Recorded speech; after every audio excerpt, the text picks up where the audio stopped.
పోయి మా ఆయన ఫోన్ చేస్తాడు. హలో, హలో, ఎక్కడున్నావు అబ్బా? ఏం లేదే, షాపింగ్కి వచ్చిన శారీస్ చూస్తున్నా. శారీసా?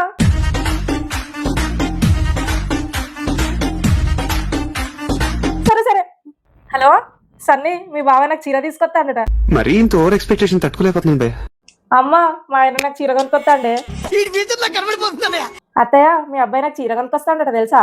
A few moments later. అమ్మో, ఈయన వచ్చినట్టున్నాడు. దా దా దా దా, అప్పటి నుంచి నీకోసమే వెయిటింగ్ తెలుసా నేను. ఏమైంది? అరే చీర అన్నో, షాపింగ్ అన్నో, నేను ఎంత ఎక్సైట్మెంట్ ఉన్నా తెలుసా. నేను లేకుండా ఫస్ట్ టైం షాపింగ్ కి పోయినా, అది నా కోసం చీర తేవడానికి పోయినావు నువ్వు. ఏది తీయ, అసలు ఏం తెచ్చినావు, ఎన్ని తెచ్చినావు, ఏ కలర్స్ తెచ్చినావు, ఇవన్నీ చూసుకోవాలి కదా. తొందరది. ఆగు.